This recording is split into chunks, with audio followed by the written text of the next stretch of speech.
Have you ever felt like the people you trusted the most suddenly turned against you?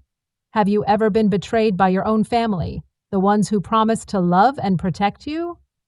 If you've ever faced heartbreak, lies, or betrayal inside your own home, this story is for you. In this story, I will share what happened when the two people I loved the most, my husband and my mother, destroyed everything I believed about love, trust, and family. You will learn how I found strength when I thought I had nothing left, how I stopped being the broken, weak person they expected, and how I fought back to protect my son and myself. If you are going through a similar pain, listen carefully. This story will show you how to prepare yourself, how to find your inner power, and how to stand strong when life tries to break you. Stay with me, because this is more than just a story. It's a journey from heartbreak to hope. I stood motionless behind my mother's kitchen window while fall leaves crunched under my feet. Tyler, 11, is holding my hand so tightly it hurts. But nothing could compare to the ache in my chest as I listened to the two people I trusted most demolish everything I thought I understood about love, loyalty, and family. Helen, she's broken, always sobbing, needy. My patience is exhausted. Brandon, my husband, cut my heart with his voice through the thin glass. My mother laughed cruelly. Didn't I say don't marry her? Always said she was too weak for you, too broken. The words shook me physically. My legs weakened. Tyler stared at me in confusion, sensing something bad but not knowing what. Even as my world collapsed, I told him to be silent with my finger to my lips. The insurance money from her father's death helped for a while. Brandon spoke casually, as if discussing the weather. But that's almost gone. I'm done being a kind husband to a pathetic person. Gripping the windowsill prevented me from falling. Insurance money. The Tyler college savings I thought we had. Money meant to ensure our future. He'd always used me. How will you handle it? My mom inquired. Her voice was excited, like she was enjoying the talk. I'm leaving her. Take everything. Broken and weak she is. She won't fight me. As usual, she'll cry and take it. Then something inside me died, part of me that believed in goodness, love, and family. From those ashes, something new emerged. Something chilly and calculated. Something that would show Brandon and my mother what happens when you underestimate a woman with nothing to lose. I silently strolled to my car with Tyler away from the window, my mind full of plans. They considered me weak. They felt I was broken. They would soon discover their error. Before we proceed, please remark your nation of video viewing. We enjoy seeing where our global family is watching. Subscribe if this is your first time on this channel. Your sponsorship brings more epic retribution stories to life. Have fun listening. I believed my life was wonderful 3 months before. As perfect as life can be for me. Rebecca here. I've spent most of my 32 years thinking I wasn't good enough for my fortunate fortune. A typical Tuesday morning began the day that changed everything. I woke up in our nice Maple Street 3-bedroom house, the same house Brandon and I bought when Tyler was 2. I assumed we'd age together in this house. Brandon was up, showered, and in his blue work outfit. He ran a modest construction company well. All townies respected him. Men wanted to be friends with him and women liked him. I never understood what he saw in me. Morning, beautiful. He kissed my forehead as I stumbled into the kitchen in my old bathrobe. Coffee's ready. I smiled at him, my heart fluttering like it had since our first date 12 years earlier. I felt happy to be married to Brandon Miller after all these years and terrible circumstances. Is Tyler awake? I inquired, pouring myself coffee and adding Brandon's milk. He constantly remembered such details, or so I thought. Still sleeping. Wake him up in a few minutes. Brandon checked his watch. I start that major task today. Jackson House renovation may be late tonight. I accepted his long hours. Small towns like Riverside had unexpected building jobs. We'd learnt to maximize our time together. My mom called yesterday. I replied, making coffee. Come visit this weekend, she says. Quite some time. Brandon's expression shifted briefly. Something sparked in his eyes, then vanished. So fast I believed I dreamed. Yes, sweetheart, whatever you want. Looking back, I should have focused more on that moment. Should have noticed his altered voice when he accepted. Should have seen his jaw tighten. I was too grateful for my spouse and mother's good relationship to see the warning signs. Tyler dashed into the kitchen, his dark hair flying. I could hardly fit him in clothes at 11 since he was all arms and legs and growing rapidly. Morning, Mom and Dad. He grabbed some toast from the counter and ate it with gusto. Slow down, pal. A laugh. Breakfast will remain. Brandon messed Tyler's hair. Listen to your mom, son. She knows what she's talking about.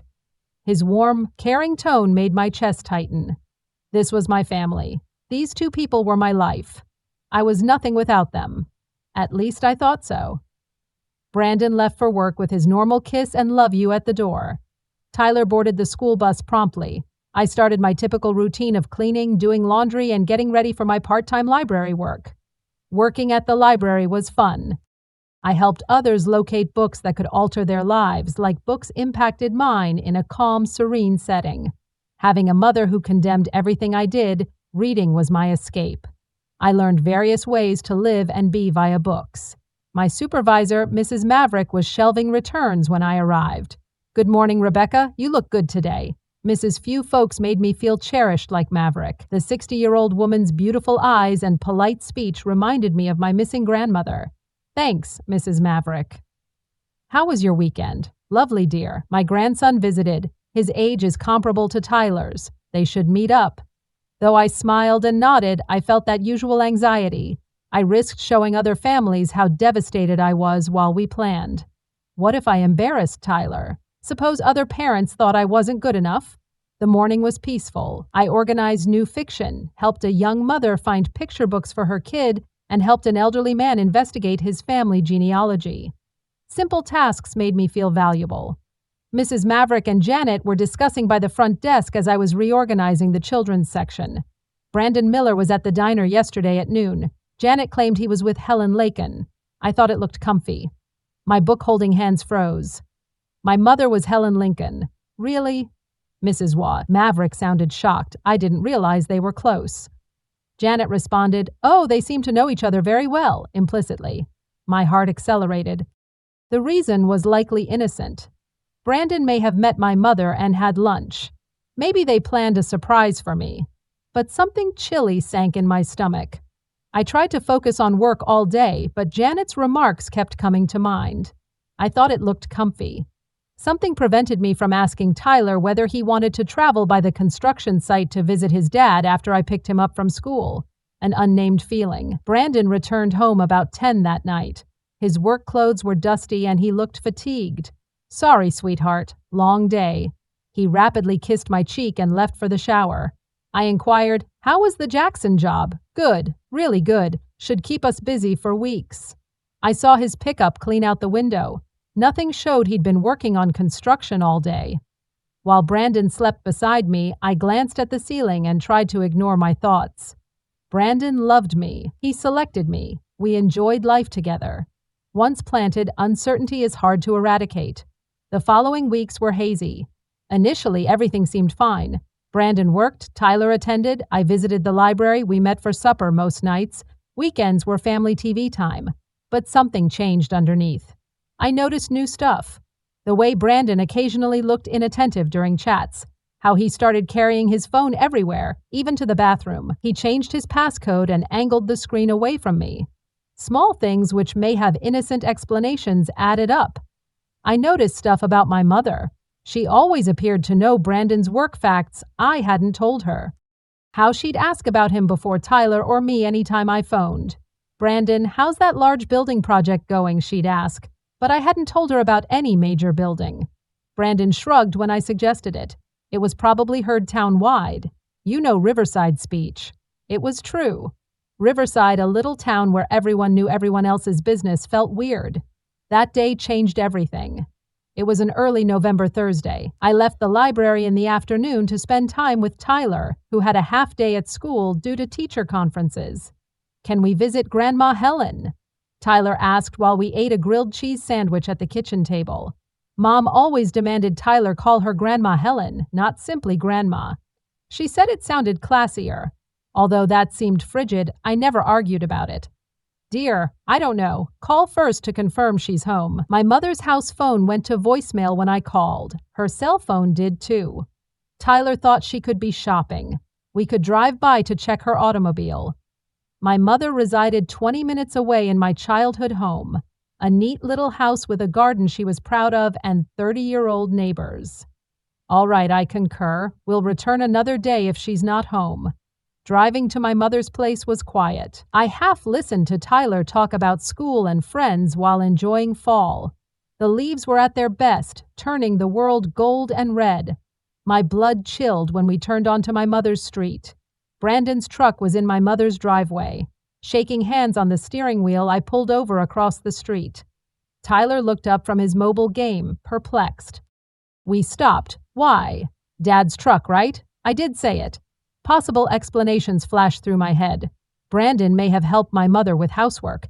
She might have a leaking sink or roof. Maybe. Are we entering? Tyler asks.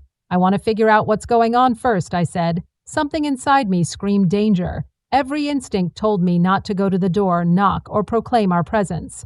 Walking gently, we reached the house's back. Years of childhood taught me that you could hear discussions inside from my mother's kitchen window, which faced the backyard. His words shattered my world. Broken, she is. Helen, always weeping and dependent. My patience is exhausted. Brandon's voice was worn and irritated, like he was complaining about a long-standing burden. Didn't I say don't marry her? Mummy's voice was keen with joy. Always said she was too weak for you. Too broken. A firm grasp on the windowsill turned my knuckles white. My 11-year-old son Tyler clutched my hand tightly, seems to understand. The insurance money from her father's death helped for a while. Brandon continued. But that's almost gone. I'm done being a kind husband to a pathetic person. Tilted world. My father died in a vehicle accident 3 years prior, leaving me a large life insurance benefit. Brandon and I had intended to save for Tyler's future. Money meant to protect us. How will you handle it? My mother asked excitedly. I'm leaving her. Take everything. Broken and weak she is, she won't fight me. As usual, she'll cry and take it. Then they both chuckle. Really laughed at my agony, helplessness, and faith. I didn't want to ruin Tyler's Christmas when my mother inquired soon. Maybe after the holidays. Kid doesn't deserve that. Your mother said you're too soft. She's disappointed since birth. A weak daughter like her father. Thankfully, he died and left her money. Something snapped inside me. Like a stretched rubber band, it snapped. My lovely, compassionate father loved reading and taught me I was deserving of love. My mother compared me to other kids my whole life, telling me I wasn't clever, pretty, or strong enough for anything. I trusted her. Brandon selected broken, weak, and pitiful me, and I was grateful throughout my life. I now knew the truth. He didn't pick me. He picked my dad's money. My mother wasn't simply critical. She worked to erode my self-worth so I'd be too damaged to fight back when this moment came. Unsteadily, I returned to the car. Tyler glanced worriedly at me. Are you okay, Mom? Your skin is pale. I'm all right, sweetheart, I said, remarkably calm. A change of plans. Going home. What about Dad's truck? Why not say hello? Dad is helping Grandma Helen, meeting him at home. Tyler chattered in the back seat as I left my mother's place. My mind was planning and calculating.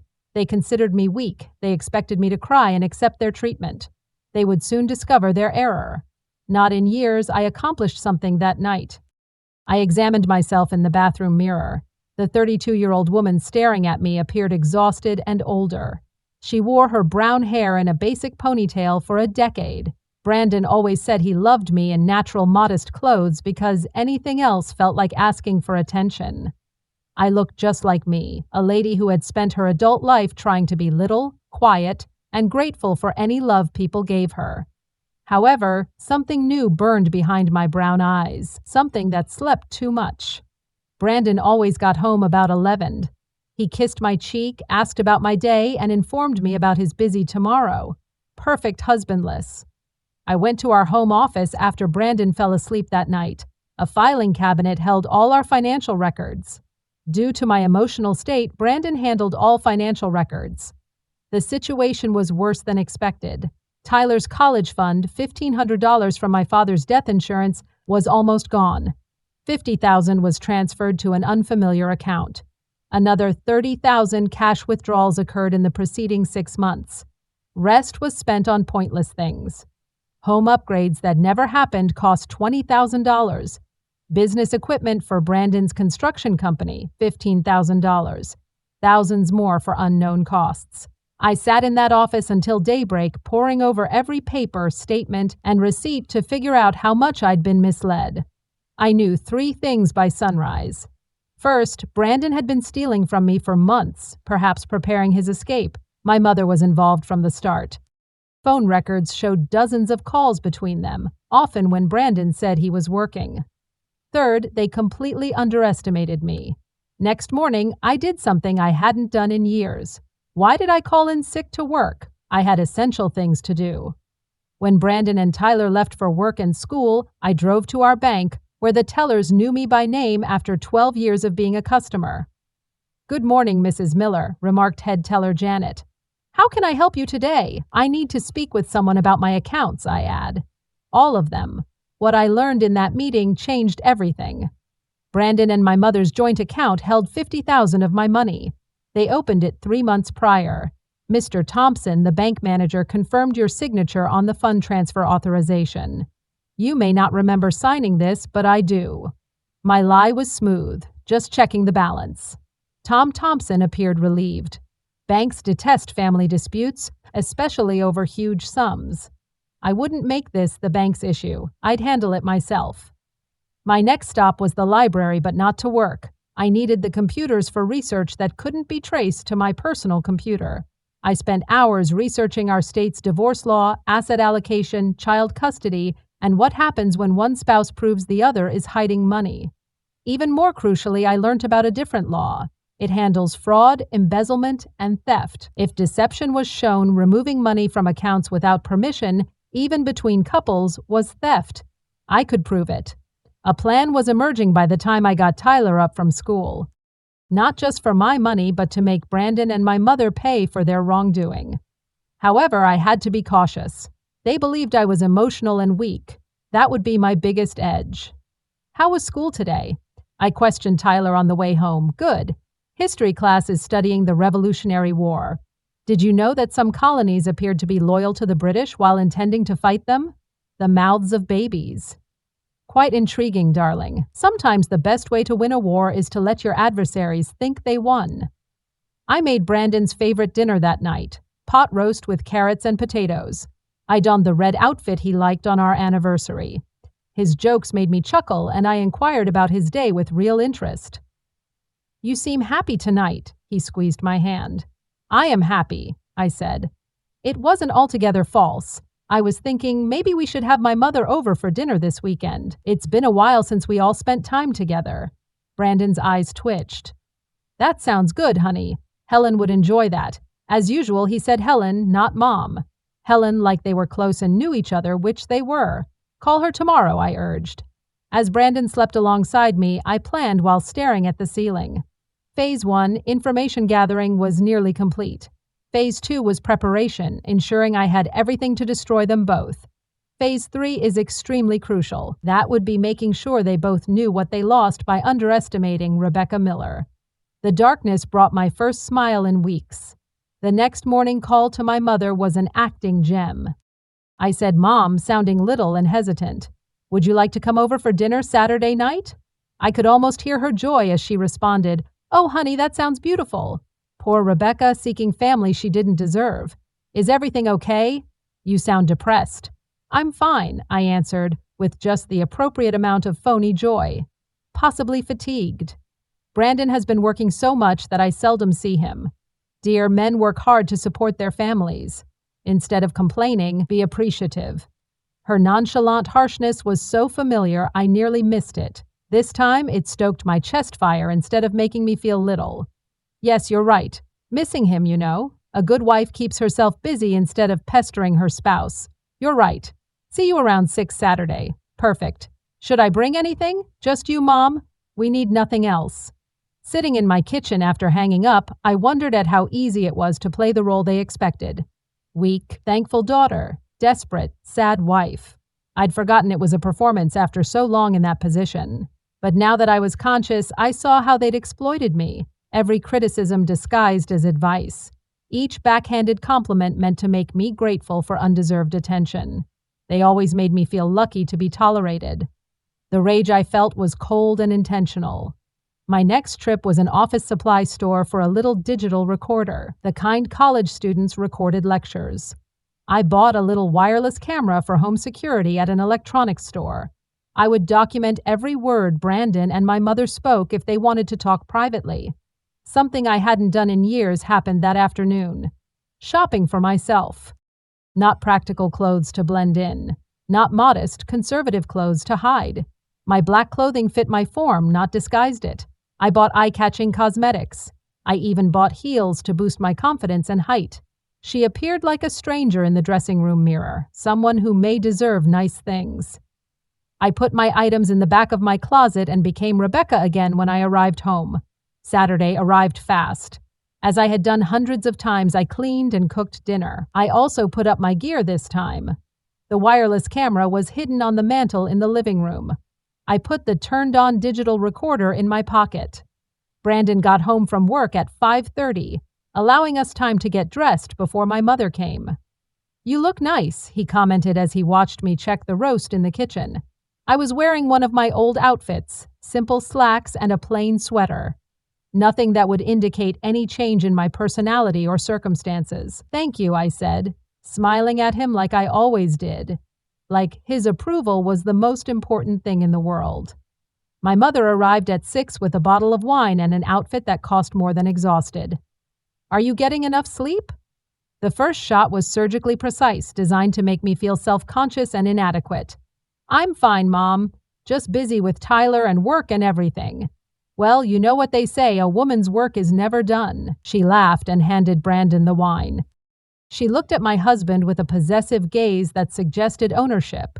But I smiled, thanked her for the wine, and served dinner like nothing was wrong. My mother and Brandon kept looking at each other when I wasn't looking, which was torture. "Oh, Brandon," my mother asked, "did you ever get that permit issue sorted out with the city?" They made inside jokes and chatted about individuals and events secretly. Cold blood. Brandon hadn't mentioned permit issues to me, but he answered easily like they'd discussed them before. "Yeah, finally got it handled. Thanks for asking." "What permit issue?" I asked innocently. "Just work stuff, babe. Nothing to worry about." My mother nodded like she knew. After dinner, I grabbed dessert from the kitchen. When I returned with the pie, they were sitting too far apart, like they'd been closer before I walked in. "This looks delicious, sweetheart," Brandon said, but his smile seemed forced. The rest of the evening was a blur of small talk and fake smiles. Brandon helped me clean up the dishes after my mother left around 9 with another hug and kiss that felt like acid on my skin. "Thank you for a lovely evening, dear. We should do this more often. Family is so important. I'm glad you two get along so well. She's a good woman. She raised you right. He lied so easily." The casual deception was breathtaking in its completeness. That night, I lay in bed listening to Brandon sleep and planned my next revenge phase. I had evidence. Recorded conversations that showed they were talking about secrets. Video of their body language and interactions. But I needed more. I needed proof of the financial theft. I needed documentation of their affair, which I was now certain was happening. Most importantly, I needed them to betray themselves, and I knew how. Brandon announced the following Wednesday that he'd be working late again due to a big deadline on the Jackson job, kissing my forehead at breakfast. He might not be home until after midnight. However, when I drove past the Jackson house at lunchtime, there were no work trucks or construction activity. After Tyler went to bed, I drove to the construction site where Brandon kept his equipment. His truck was gone, the lights were off, and there was no activity. From there, I drove to my mother's house where Brandon's truck was in her driveway. I parked 2 blocks away and walked back in the shadows, keeping my digital recorder in one pocket and my phone in the other, ready to take pictures. The conversation I overheard that night was the final nail in their coffin. "When are you going to tell her?" asked my mother impatiently. "After Christmas, I promised Tyler a good Christmas. You're too soft. She doesn't deserve consideration. Helen, I know you're eager to get this over with, but I have to think about my son. Your son will be better off without that pathetic woman dragging him down. You both will. Better late than never, darling. Once you're free of her, we can finally be together the way we should have been all along." The words hit me like a physical blow. My mother inquired, "Have you figured out how to get the rest of the money?" "Most of it's already moved to our account." She's so trusting she signs anything I put in front of her. The house will need more work, but I've been forging her signature on refinancing documents. By the time I file for divorce, there won't be anything left for her to fight over. Brandon's laugh was cold. She will by the time my lawyer finishes building the case. Brandon's encouragement to see a therapist for my anxiousness, and his documentation of my emotional outbursts, times when I sobbed or got upset like any normal person, fit sickeningly into place. He'd been building a case against me for months, maybe years, creating a paper trail that would paint me as an unfit mother. I recorded 20 more minutes of their conversation, documenting their plans to destroy my reputation, steal my assets, and take my child. By the time I left that house, I had enough evidence to bury them both. The next morning, I made 3 calls. The first was to a divorce lawyer in the next town over, someone Brandon wouldn't know and who wouldn't know our community. I needed to demonstrate spousal financial fraud and prepare a divorce. I told her, and I need absolute confidentiality until I'm ready to proceed. Daisy Walsh, a sharp lawyer, agreed to meet with me that afternoon. Maeve recommended a private investigator who specialized in adultery and financial crimes. My bank was the third call. Thompson told Carol Stevens, his fraud supervisor, "I need to document this, but I don't want him to know I'm investigating yet." Carol was professional and sympathetic. "We can definitely help you with that, Mrs. Miller. Can you come in soon?" By Thursday afternoon, I had a paper trail of Brandon's illegal money transactions, photos of him at my mother's house when he was supposed to be working, recorded conversations proving their affair and their plans to destroy me, and a court-ordered freeze on all our accounts that would take effect when I filed for divorce. I cooked Brandon's favorite dinner again Friday night, wearing my new black dress and makeup that brought out my eyes. He noticed and said, "Wow, you look amazing tonight." I asked, smiling at him like I would have a month ago, "What's the occasion?" I brought up something that made his face go pale during dinner. I was thinking casually, maybe we should plan a Christmas vacation somewhere warm. Tyler's never seen the ocean. "Oh, I don't think money will be a problem." I talked to my dad's insurance company today, and they said there might be additional benefits I didn't know about, like compound interest on delayed payouts. The lie rolled off my tongue so smoothly it surprised me, but Brandon was immediately and satisfyingly satisfied. Brandon's countenance changed as he asked, "Really?" "They're not sure yet. 50,000 or more. They'll call me next week with the exact statistics." Surprise, greed, calculation, and finally panic. That's wonderful, sweetheart. Really wonderful. But I could see his wheels turning in his head. If there was more insurance money, he'd want to get it before he left me, which would delay his timeline and give me more time to prepare to strike. I heard Brandon wake up around 2 a.m. and make a phone call from the kitchen. "Helen, yeah, it's me. We have a problem." I crept to the top of the stairs with a recording device. "She says there's more insurance money coming. Another 50 grand. No, she doesn't suspect anything. She's too ignorant to figure it out. We might have to wait longer than intended. But if we act too fast, we'll lose that money." The next 2 weeks were the hardest of my life, not because of Brandon and my mother's betrayal. I was past caring about their betrayal. It was hard pretending to be the weak, grateful woman they expected while I prepared to destroy them both. Every morning I changed into old Rebecca, humble, anxious, and grateful for any attention or affection. I cooked Brandon's favorite meals, asked about his day with genuine interest, and made sure Tyler never suspected anything was wrong. I spent my lunch breaks with lawyers and investigators documenting every lie, theft, and betrayal. I built a case so strong that no judge would let Brandon take my money or son. Mike Torres, a former police detective, was particularly helpful. After 30 years, he informed me at a meeting, "I've never seen such meticulous paperwork. Not only is your husband cheating and stealing, he left a paper trail of criminal intent." "What costs are these?" I asked. "Fraud, embezzlement, forgery. If the prosecutor pursues it, he might face 5 to 10 years in prison." The thought should have made me feel guilty. This was the father of my child, the man I'd loved for 12 years. but all I felt was cold satisfaction. Brandon was getting more nervous by the day. The imaginary insurance money I'd mentioned was supposedly being processed by the company, and he kept asking when I'd hear back. "These things take time," I told him. My mother was getting impatient too. She started calling more often, always asking about the insurance money in that casual way that wasn't casual. "Any word from the insurance company, dear?" "Not yet, Mom, but hopefully soon." I acted surprised because I didn't tell her, but she still said words flies. The break I'd been waiting for came on a Thursday evening in early December. Brandon announced he'd be working late again, but this time he made a mistake. "The Jackson job is behind schedule. I might have to work all weekend to catch up, but I drove past the Jackson house that afternoon. It was finished and the family was moving in." That night I followed him again, but he drove to a motel on the outskirts of town where people went to hide. My mother's car was already the parking lot. I parked across the street and waited. Through room 237's window, I saw two figures moving around. I couldn't see details, but I didn't need to. The private investigator gave me a telephoto lens, so I documented everything. Brandon's truck in the motel parking lot, my mother's car by it. He was supposed to be working at 8:47 p.m. on a Thursday, but the real proof came when they left the room. Brandon had his arm around my mother's waist, and she was laughing at something he said, looking up at him with obvious affection.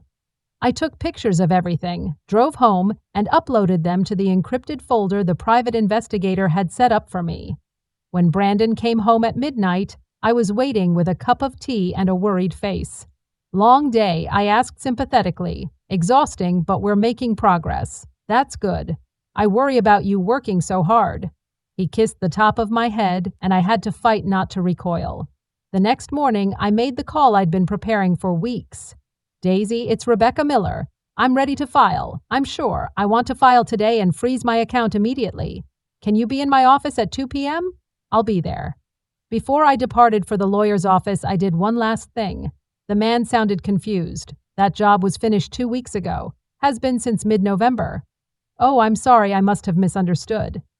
My husband, Brandon Miller, said he was working there this week. Brandon Miller: "We don't have any jobs this week. Slow season, you know." The final piece of the puzzle was that Brandon owned a small construction company. Because business had been slow, he'd been pretending to have steady work while stealing my money and planning his escape. I signed papers that would destroy my husband's life in Daisy Walsh's office. The account freeze goes into effect at close of business today, and he won't be able to access any of the joint accounts or the money he moved to his account with your mother. As for the house, you can prove he forged your signature on the refinancing documents, so those transactions are void. You keep the house. And Tyler? Daisy smiled grimly. "Given the financial fraud and psychological manipulation you've documented, I'd say he'll get supervised visitation at best." "What happens next?" "He'll be served with papers tomorrow morning." "Don't be home. You decide whether to press criminal charges. The evidence is strong enough that the district attorney would prosecute if he wanted to."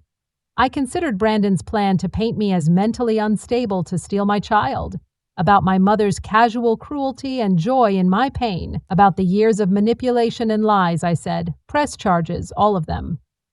That evening, I finished my last performance as Rebecca, cooking dinner, helping Tyler with homework, and acting normally.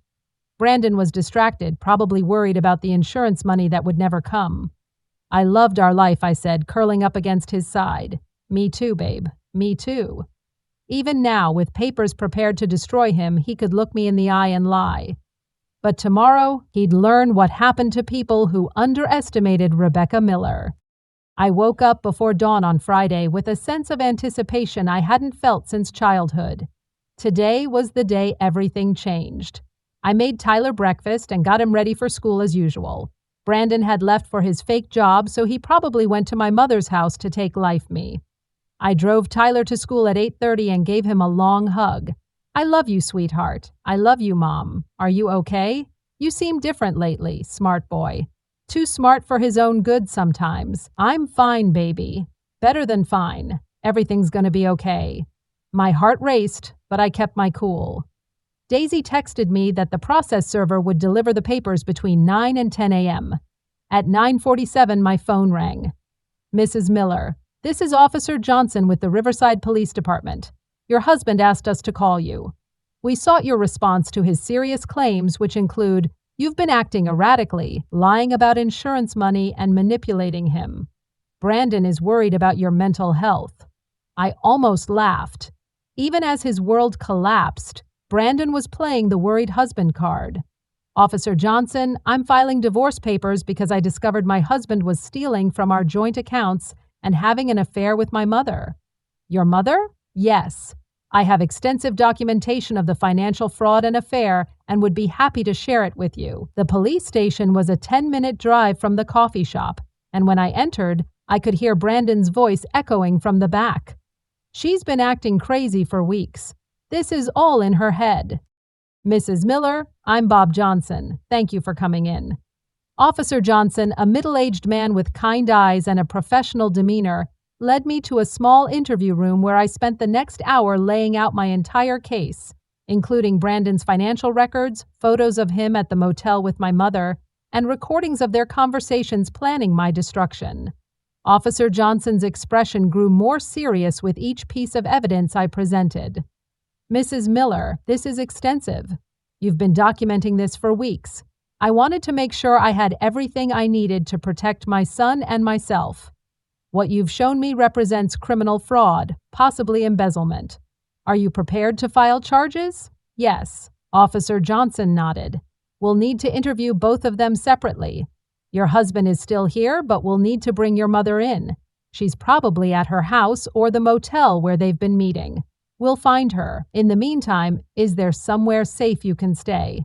Mr. Miller isn't taking this well. I thought about Tyler, who would be out of school in a few hours, and the house that was legally mine but might not be safe anymore. I'll figure something out. Officer Johnson gave me his card. Call me if you need anything. Mrs. Miller, what you did here documenting everything so thoroughly, that took real courage. Courage? No one had called me courageous in my adult life. I left the police station and drove to Tyler's school at noon. I needed to hold him and remind myself why I was doing this. I met him at lunch and asked his teacher if I could talk to him privately. Tyler, sweetheart, I need to tell you something important. His face went serious. Is Dad okay? Dad is going through some tough times and we may need to stay somewhere else for a few days while the grown-ups figure things out.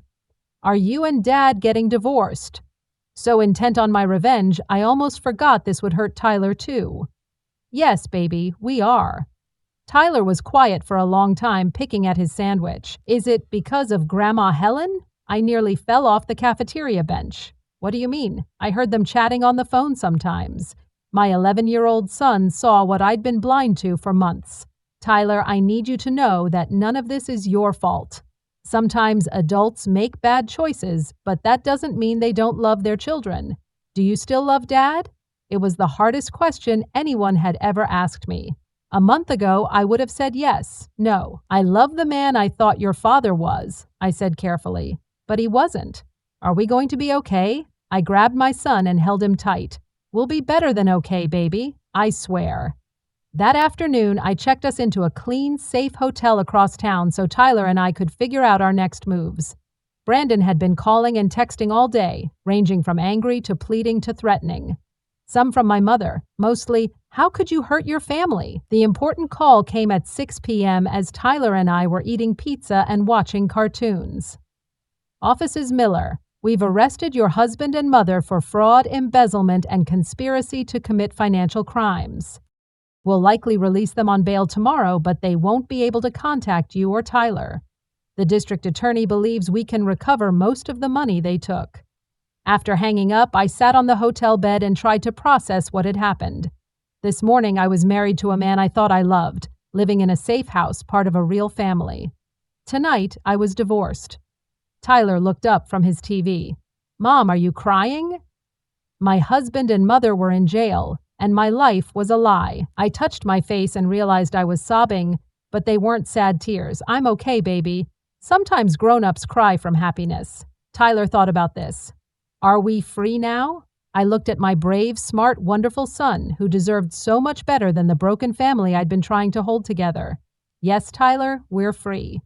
The trial took place 6 months later in the spring. By then, Tyler and I had settled into a small apartment across town. In Riverside, news spreads faster than wildfire, so the whole town knew about the scandal. I'd gone back to work at the library full-time, and Mrs. Maverick had been amazing throughout. Other women shared their stories of Brandon's inappropriate behavior over the years, and construction industry men revealed that Brandon's business had been failing for months before he started stealing from me. Even more surprising, several people said they'd never liked my mother because she was cold and always acted like she was better than everyone else. Mrs. Maverick told me one afternoon that she was doing the world a favor by existing. The trial was almost anticlimactic.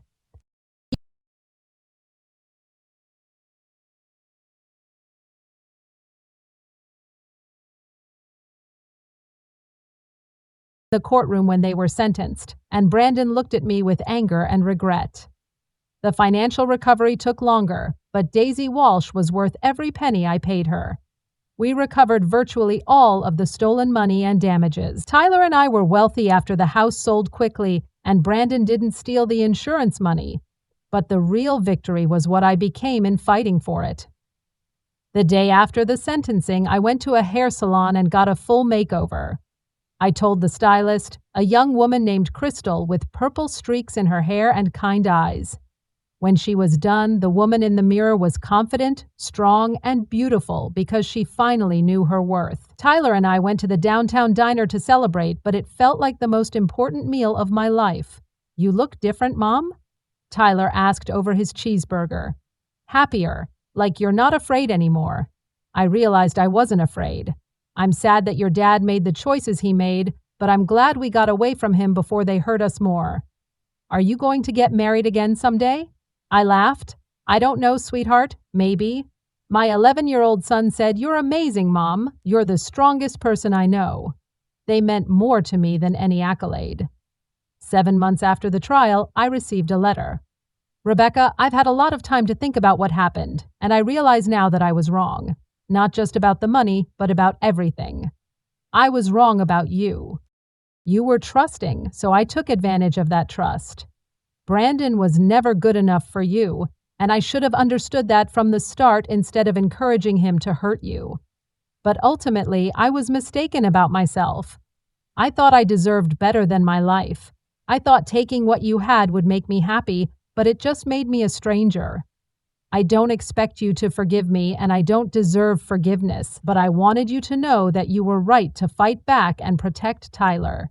You're stronger than I thought." Helen, I read the letter, folded it carefully, and put it in my desk drawer. Not because I was ready to forgive her yet, but because it showed that even the worst people can recognize the truth when forced to. Tyler and I moved into a new house a year after the trial. After Mrs. Maverick retired, I was promoted to head librarian and loved my job more than ever. I also started teaching literacy classes for adults in the evening, helping people who'd never read before. One of my students was Maria, a woman who'd left an abusive marriage with 2 young children. "I don't know how to be strong," she said one evening after class. "You already are strong," I encouraged her. "You departed. That was the hardest part. Everything else is skill acquisition.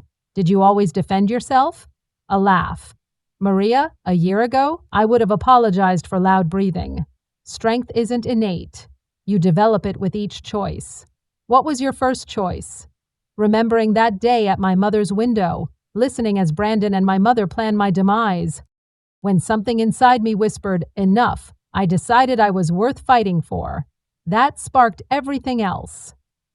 5 years have gone since my world collapsed in November. Tyler, 16, is tall and confident, unlike the broken woman I was. He never asked to visit his father in prison, and I never suggested it. Brandon served 2.5 years and was released. He moved out of state and never contacted us. Through mutual connections, I learned he's working construction again, living in a little apartment and rebuilding his life. Mom was released after 14 months. Since she went for Florida with her sister, we haven't spoken. We may never meet again, and I've accepted that. People wonder if I regret my actions, If retribution was worth destroying my marriage and sending my mother to prison, I always say yes. My marriage survived.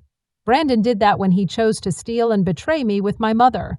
I didn't imprison my mother. She joined a criminal conspiracy against her daughter. I simply refused to be victimized. My 5-year-old self would not recognize me now. I confidently manage the library. I own a house. I've been to unexpected locations: Paris, London, Rome. I go alone or with Tyler, knowing I can take care of myself. I've dated, but I'm not ready to remarry. I've learned to be selective about who I let into my life since I value my freedom. Any man who wants me must earn it. Most significantly, I've raised a boy who respects women and knows that true strength comes from defending the weak. Tyler leaves for college next year. For the first time, I enjoy solitude. Not because I don't love my son, but because I now know myself alone. The world attempted to break me, but I fought back. I found out I wasn't as feeble as everyone said. This woman discovered that prospering is the finest retribution. I sometimes think of that moment behind my mother's kitchen window when I can't sleep. Upon hearing my 2 most loved ones plotting my demise, it was my worst experience. It also started me becoming the woman I was supposed to be. They felt they were destroying me. Instead, they freed me. I'll always be grateful for that gift.